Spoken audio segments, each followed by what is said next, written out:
1 minute, they're picking blueberries, and the other minute, they're filling out college applications. I know they're just kids, and college is far away. But at that time, we don't want our kids to worry about student loans or dropping out of school. The Canadian government doesn't want that either, which is why they give you free money for your child's education from the year they were born.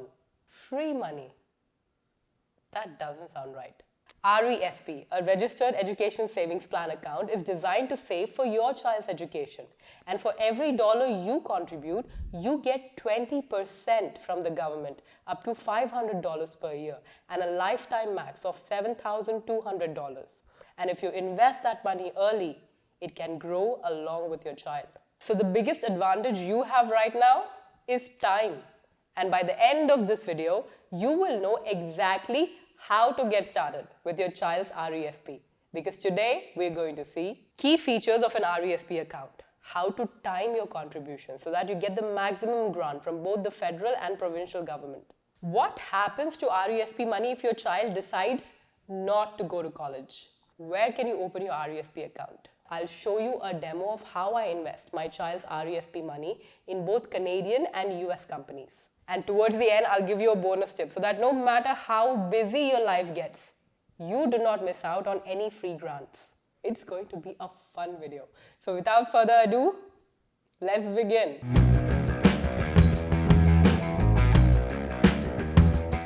Here are some of the key features of an RESP account. It helps you save for your child's post-secondary education. You can contribute up to $50,000 per child with no annual minimum. The federal government, as a part of Canada Education Savings Grant, will match 20% of your annual contribution, up to a max of $500 per year until they turn 17, and up to a lifetime maximum of $7,200 per child. You can invest your RESP money in things like GICs, stocks, ETFs, and the money will have the time to grow along with your child. RESP withdrawals are not taxed to you, but to your child. And they will likely be in a lower tax bracket than you, and hence will pay little to no tax. So to sum it up, an RESP is your contributions plus government grants plus tax-free growth. And if you invest long-term, then it's a smart way to save for your child's education. I know, this leads to a lot of questions. Let's address them one by one.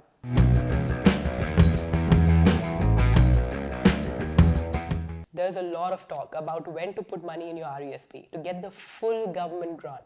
So here's one of the smart ways to get the maximum $7,200 in grant money. It might sound complicated, but it's actually pretty simple, so stay with me. First, because the government adds 20% to whatever you add, you need to contribute $2,500 per year to get the maximum $500 from the government. If you do this every year for 14 years, you will receive $7,000 in total grants. But here's the catch. Grant contributions stop the year your child turns 17. That's why it's crucial to open an RESP as early as possible, ideally the year your child is born or within the first few years. Now in the 15th year, contribute at least $1,000 to collect the remaining $200 in grants. So at this point, you have contributed $36,000 and you have received $7,200 in grants. But if you remember, the limit is $50,000. So you're still left with $14,000 in contribution room. Now when to contribute the remaining $14,000? Here is where three roads diverge in a yellow wood. Here are three ways to go about it. Road number one, front load. Some parents contribute $14,000 right in the first year along with the original $2,500. They'll still only get $500 in grant money that year. But this strategy gives their $14,000 more time to grow in the stock market, assuming that's where they've invested it. Number two, middle load. Some parents spread out the remaining $14,000 gradually over the years, adding more whenever they have extra money. But they track carefully to make sure they do not exceed their $50,000 limit. And road number three, some parents choose not to contribute the remaining $14,000 in the RESP at all. They might put that money into other places like a family business, an FHSA, TFSA, which also grows tax-free. Now the road you choose can depend on how you answer these questions. Do you think the stock market will grow and your RESP will give you better returns? Do you want to be a homeowner first and invest in your FHSA over your RESP? Or do you want to give your kids money out of your TFSA, which is also tax-free money with more flexibility? If you do not know what registered savings accounts like TFSA, FHSA, RRSP are all about, then you can check out this video. It's a good place to start, especially if you're new to investing and want to understand which account type can be best for you. Coming back, none of these options are wrong. The only mistake is to not open an RESP account, because the sooner you start, the more grant money you can get. Alright, Taskeen, all of this is great, but which of these three options are you choosing? Because we are friends, I'll tell you. If everything goes well, touch wood, I am leaning towards the middle path, which means I will contribute $2,500 per year no matter what, because I definitely want to get the maximum grant from the government. In fact, at this minute during the demo, I'll show you the grant money I've received. Sometimes I'll contribute the full $2,500 at once, and other times I'll spread it out, about $200 a month.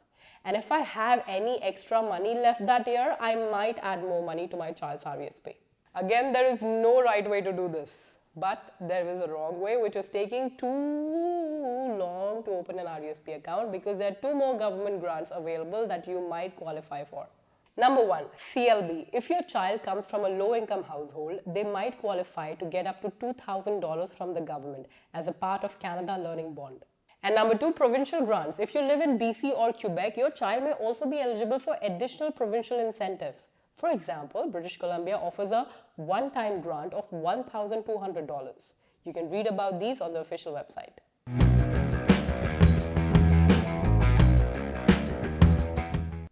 That's a tough one.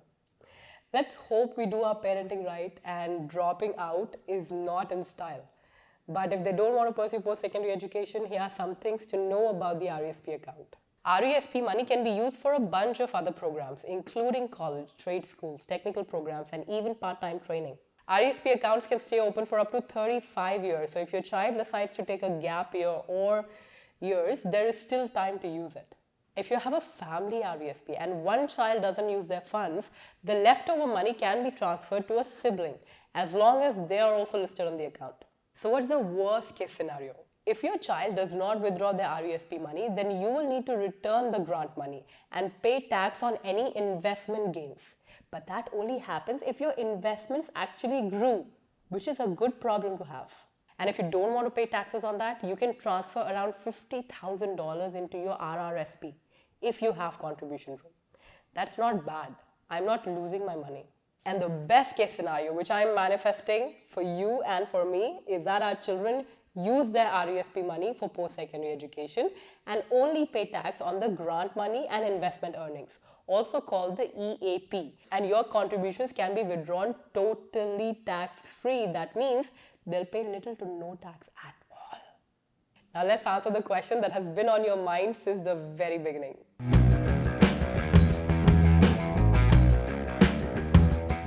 I was thinking the exact same thing. I'll just open it with my bank. But here is my main requirement. I am not paying high management fees. The government of Canada is funding my child's education. I'm not using that money to pay management fees. But this is what my bank said I can invest in through them. Mutual funds with management fees over 2%. 2%. Really? Thankfully, I know that index ETF exists with management fees as low as 0.2% or even 0.05%.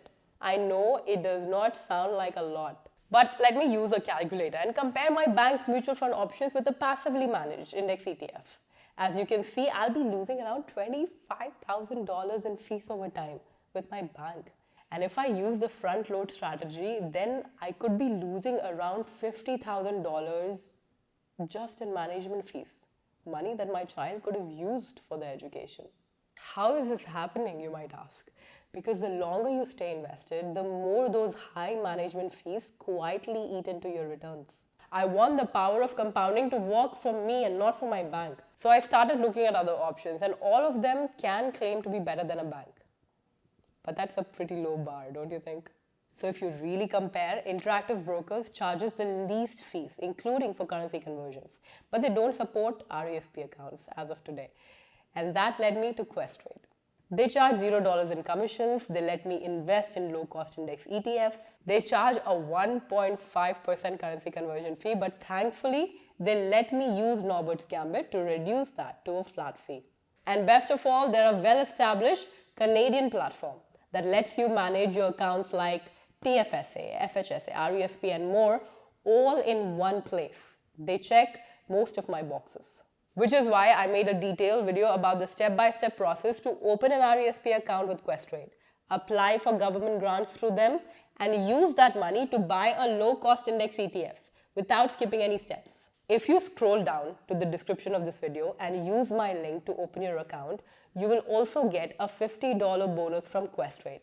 This is free money that you can invest, but make sure you have enough contribution room in your account. You using this link will also help support this channel. So thank you.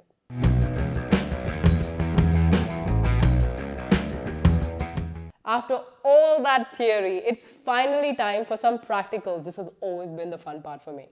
Where do I invest my RESP money? I first thought I'd invest in GICs because they're the safest, but they have low returns. On the other hand, picking individual stocks is not for me because they're high returns but also high risk. Plus, I do not have the time to perform fundamental analysis of companies and figure out which company might do well in the future. I think index ETFs are somewhere in the middle. By investing in them, I get to invest in a diversified basket of stable companies, and they have low management fees. I encourage you to read more about index ETFs before you decide if you would like to invest in them too. In the meantime, let me show you how I buy them. This is how my Questrade platform looks like.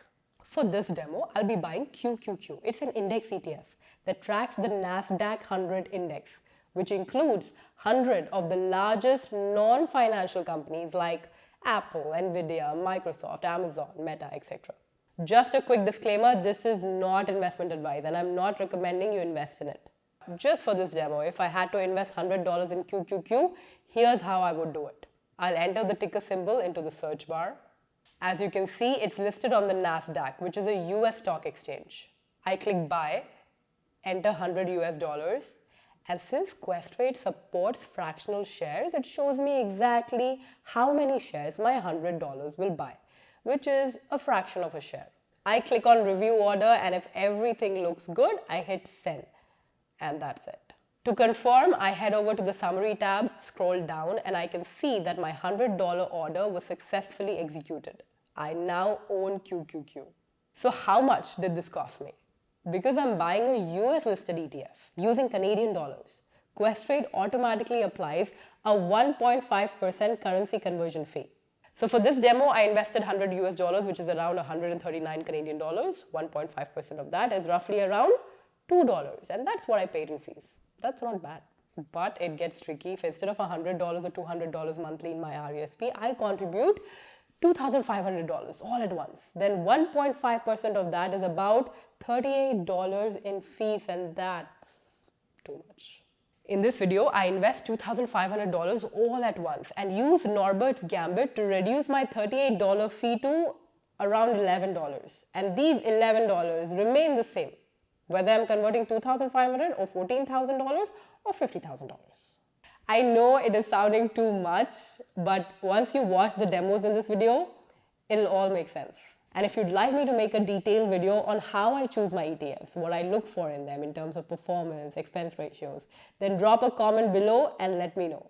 Now, before I move on to the bonus tip, here's something to keep an eye out for.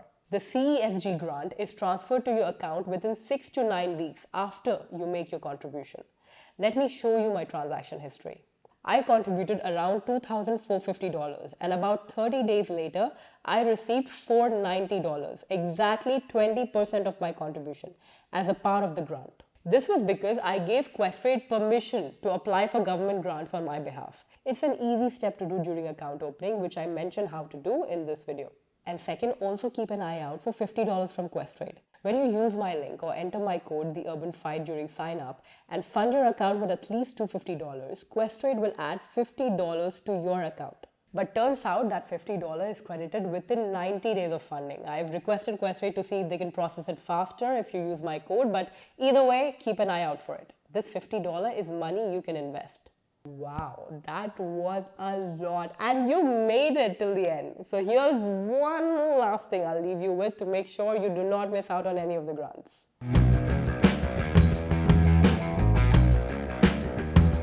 Meal preparation, cleaning the house, attending birthday parties. Parenting is about scheduling. So today's bonus tip, which you probably don't need, is this: schedule your RESP contributions. Let's say your child's birthday is March 9th. Go to your calendar and set a recurring RESP reminder every year. You can even set up monthly reminders. Number 2, if you live in beautiful British Columbia, then you can apply for a provincial education grant when your child is between the ages of 6 and 9. So I would set another reminder for my child's 6th birthday. In fact, if you're pregnant and your due date is in May, then I'd set up a reminder for 2 weeks after your due date that says, open family RESP for baby number 2 or number 3. What's that? I'm not a monster, Stephen. I'm a mother. What would be monstrous is to send my kids into the world without funding their education. They can use their own money for, I don't know, therapy, because I'm sure as a parent, I'll be making some mistakes. The least I can do is set up reminders so that I do not miss out on the RESP contributions. You are still here, which means you and I probably think alike. If you want to get started today, then you can watch this video to see how to open an account with Questrade. And if you use my link, you'll not just support my channel, but also add $50 to your child's RESP fund. I'm Taskeen, this is The Urban Fight, and I'll see you in the next video.